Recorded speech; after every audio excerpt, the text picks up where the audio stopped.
Number 1, Nagina 1986 की सबसे बड़ी हिट फिल्मों में से एक साबित हुई।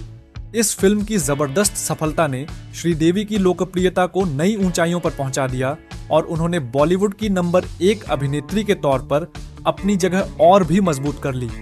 इस फिल्म में श्रीदेवी ने एक इच्छाधारी नागिन का किरदार निभाया था, जिसे दर्शकों ने बेहद पसंद किया। उनकी दमदार अदाकारी, डांस और स्क्रीन प्रेजेंस ने उन्हें उस दौर की सबसे सफल और चहेती अभिनेत्री बना दिया। नगीना की सफलता ने साबित कर दिया कि श्रीदेवी अकेले अपने दम पर फिल्म को सुपरहिट बना सकती हैं। नंबर 2, नगीना फिल्म के लिए सबसे पहले मुख्य भूमिका के लिए जया प्रदा को संपर्क किया गया था। फिल्म के निर्माता निर्देशक चाहते थे कि वह इच्छाधारी नागिन की भूमिका निभाएं, लेकिन जया प्रदा ने यह भूमिका ठुकरा दी और इसका कारण था उनका सांपों से डर।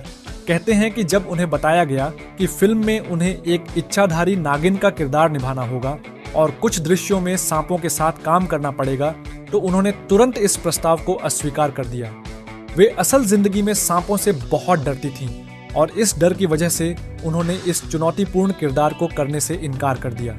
इस निर्णय के बाद फिल्म का प्रस्ताव श्रीदेवी को दिया गया और उन्होंने इस रोल को न केवल स्वीकार किया बल्कि अपने शानदार अभिनय और नृत्य से इसे ऐतिहासिक बना दिया। यह कहना गलत नहीं होगा कि जया प्रदा के इनकार ने श्रीदेवी को एक आइकॉनिक रोल दिया, जिसने उनके करियर को नई ऊंचाइयों तक पहुंचाया। नंबर 3, श्रीदेवी ने एक इंटरव्यू में बताया था कि फिल्म नगीना का प्रतिष्ठित डांस सीन मैं तेरी दुश्मन फिल्म की शूटिंग के आखिरी दिन शूट किया गया था। उससे ठीक एक दिन पहले डायरेक्टर ने पूरी यूनिट को बताया कि अब सभी का काम खत्म हो गया है, लेकिन फिर उन्होंने कोरियोग्राफर सरोज खान से कहा कि अगली सुबह आकर गाना शूट करना है। इसके बाद उन्होंने श्रीदेवी की ओर देखा और कहा, तुम सुबह 7 बजे सेट पर रहना। श्रीदेवी ने इस निर्देश को बहुत गंभीरता से लिया और अगली सुबह 6:30 पर ही सेट पर पहुंच गईं। जब गाने की शूटिंग चल रही थी, उस वक्त सेट पर एक और अनोखी बात हो रही थी। टेक्नीशियन सेट को तोड़ना शुरू कर चुके थे।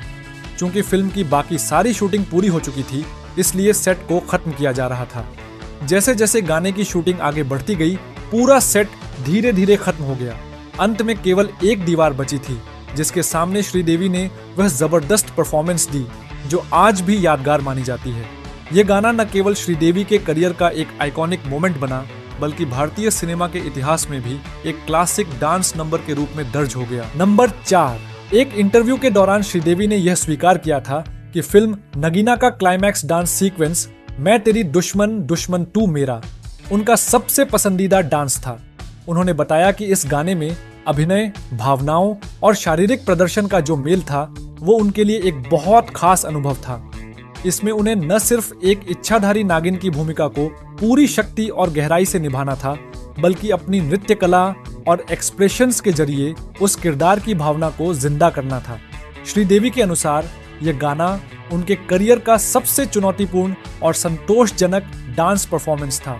सरोज खान की कोरियोग्राफी, तेज रफ्तार भावनात्मक मूवमेंट्स और श्रीदेवी की दमदार आंखों और चेहरे के हाव भाव ने इस गाने को एक अमिट छवि बना दिया। उन्होंने यह भी कहा कि जब वह उस गाने को करती थीं, तो उन्हें महसूस होता था जैसे वह सचमुच किसी शक्ति से भर गई हों, एक कलाकार और एक किरदार के रूप में पूरी तरह से एक रूप। यही वजह है कि मैं तेरी दुश्मन उनके दिल के बेहद करीब रहा। नंबर 5, श्रीदेवी ने फिल्म नगीना की सफलता का पूरा भार अपने कंधों पर उठाया था। ये वह दौर था जब आमतौर पर फिल्में हीरो केंद्रित होती थीं, लेकिन नगीना ने इस परंपरा को तोड़ा। इस फिल्म में श्रीदेवी का किरदार और उनकी दमदार मौजूदगी इतनी प्रभावशाली थी कि दर्शकों और आलोचकों ने उन्हें फिल्म का असली हीरो कहा।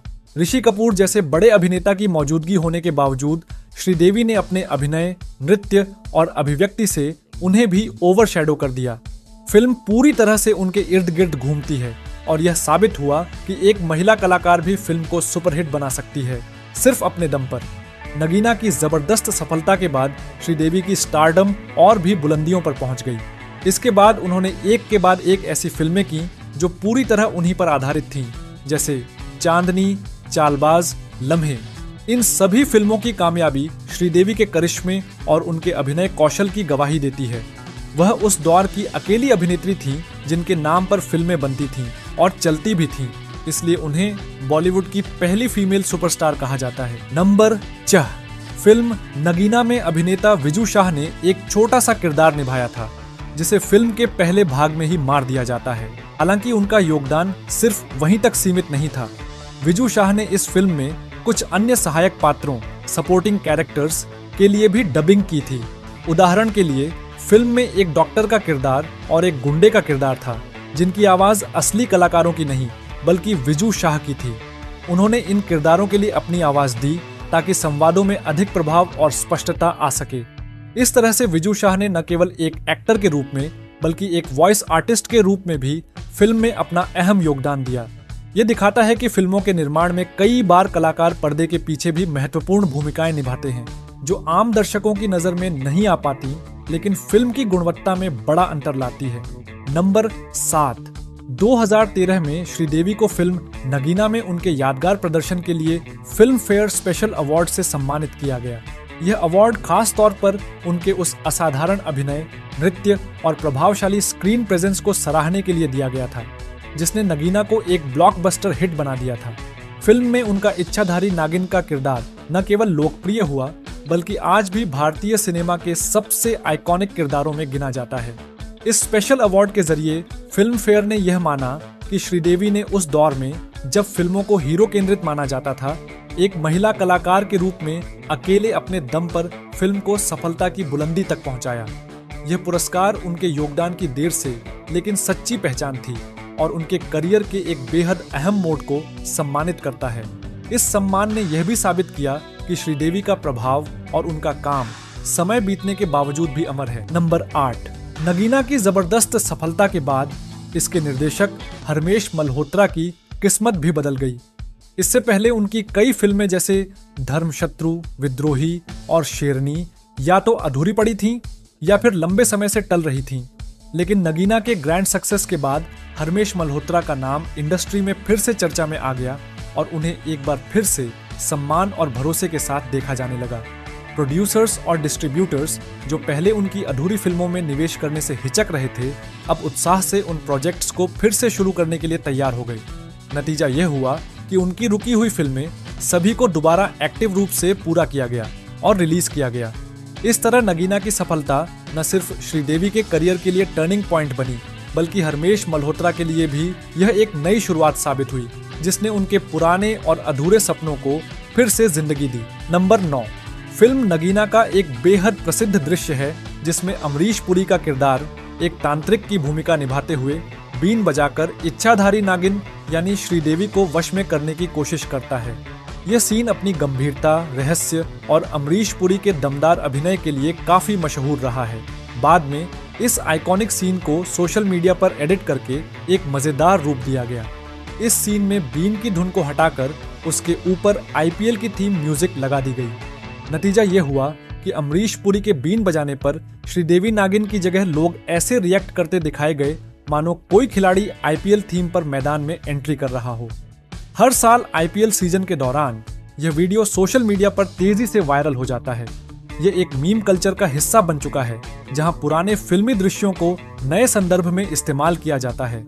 इस फनी एडिट ने उस पुराने क्लासिक सीन को नई पीढ़ी में भी लोकप्रिय बना दिया और यह दिखाता है कि कैसे भारतीय सिनेमा के कुछ पल समय के साथ ट्रेंडिंग ह्यूमर में बदल जाते हैं। नंबर 10, गाने मैं तेरी दुश्मन दुश्मन तू मेरा में जो बीन की धुन बजती है वह न केवल इस गाने की पहचान बन चुकी है बल्कि उसका एक इतिहास भी है। दरअसल यह बीन की जो खास सोलो धुन है वह मूल रूप से साल 1963 की फिल्म सुनहरी नागिन के टाइटल म्यूजिक में इस्तेमाल की गई थी। उस फिल्म के संगीतकार थे कल्याण जी आनंद जी, जो उस समय के मशहूर संगीतकारों में गिने जाते थे। दिलचस्प बात यह है कि लक्ष्मीकांत प्यारेलाल, जिन्होंने नगीना का संगीत दिया और मैं तेरी दुश्मन जैसे अमर गीत की रचना की, वे 1963 में कल्याण जी आनंद जी के सहायक के रूप में काम कर रहे थे। यानी उन्होंने वह पुरानी धुन न सिर्फ सुनी थी बल्कि उसके निर्माण की प्रक्रिया में भी शामिल रहे थे।